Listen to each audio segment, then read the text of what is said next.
Hello and welcome back to my channel. My name is Caira and I make videos on tips, tricks, and organization on living in a studio apartment. Number one, huge shout out to you guys. I've made it over 650 subscribers and that's really insane to me. I honestly was excited when I hit 100. So 650, like that's huge for me. I'm pumped. Number two, you guys have started following me on Instagram and leaving comments on some of my pictures and that is so cool. Like the fact that you actually care and are following me on other social media, I can't tell you how happy it makes me. Thank you guys so much. You're awesome.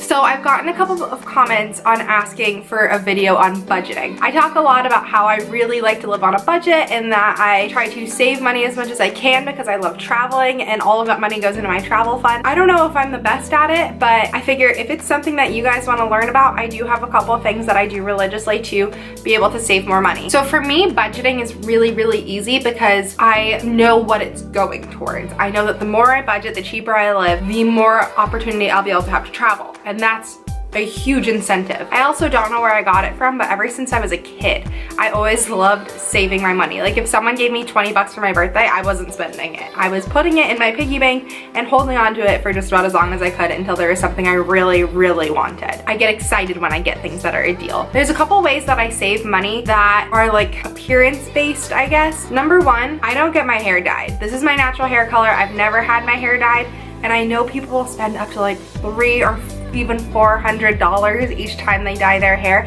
and that just blows my mind. Like that's a plane ticket. I just recently went to the Philippines with my boyfriend Alex for a week, and our plane tickets from Phoenix, Arizona to the Philippines were $400. So the fact that somebody would spend that much just to change the color of their hair, it's insane to me. I don't understand. Along with that is I don't do fast fashion. I barely do fashion at all. I just don't enjoy spending the money on expensive brands and stuff. It doesn't mean anything to me. If you haven't seen already, I have videos on a capsule wardrobe. I've been doing a capsule wardrobe since November. I've been doing it for about 6 months now. In doing a capsule wardrobe, it's made it so way I don't ever buy clothes. And if I do buy clothes, it's something that I've thought of long and hard, and I know it's an item that I really need to add to my wardrobe. When I do decide to buy clothes, I'm always looking for a deal. I will go to discount stores like TJ Maxx or Ross, secondhand stores like Buffalo Exchange and My Sister's Closet, and I know some places have Plato's Closet. If I know I want a nice pair of leggings, like say I need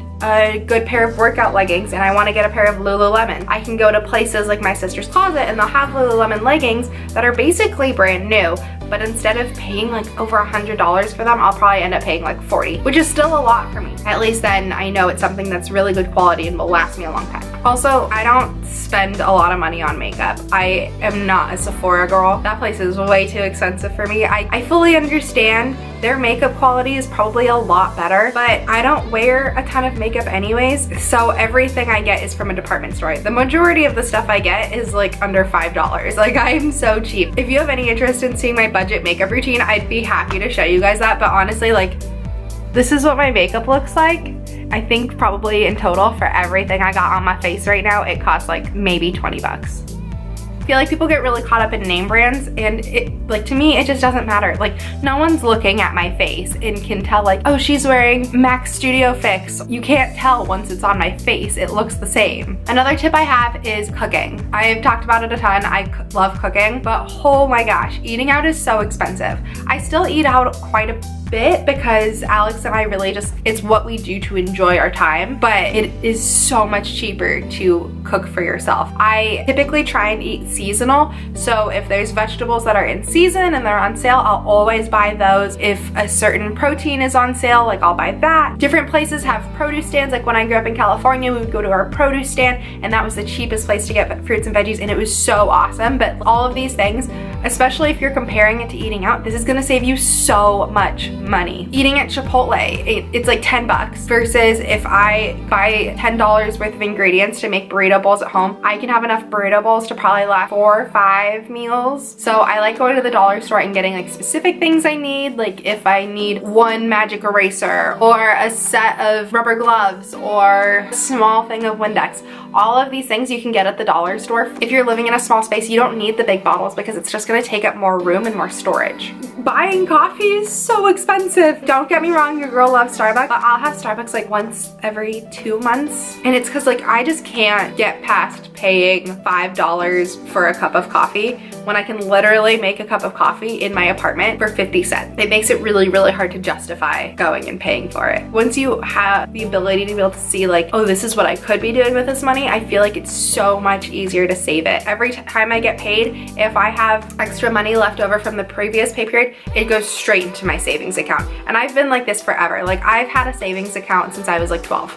I've always just wanted to be able to put money away and save it for a later time. I don't want to say anything yet, but I have a pretty exciting announcement about something that I've been able to do by saving all of this money, and I'm really excited to show you guys. I feel like I could go on and on about this topic forever. Like the more I'm sitting here, the more different things I'm thinking of just easy ways that I save money. But I think I'm gonna make this probably more an ongoing topic and just continuing to explain like different things I do and how I live to be able to save money so that way I can do the things I want to do more often. If you're new to my channel, I live in a studio apartment. By opting to get a studio instead of a 1-bedroom, I've saved like $300 a month. Easy. That is like the biggest money saver overall. Yes, I could afford to live in a 1-bedroom if I wanted to, but when I was looking at it, it was like $300 a month times 12. That comes out to $3,600. That's like 2 vacations right there. When I just went to the Philippines for 10 days, flights and everything, it cost me $1,000. So it makes so much more sense. As always, if you have any questions, please leave a comment down below. If you liked this video, feel free to give it a thumbs up. I'd like to be able to make more videos like this for you guys and let you know what I do to budget and how I save money. If you haven't already, please hit that big red subscribe button. I post videos on tips, tricks, and organization, and I'd love to be able to teach you anything I know. Thanks so much for watching, and I'll see you next time.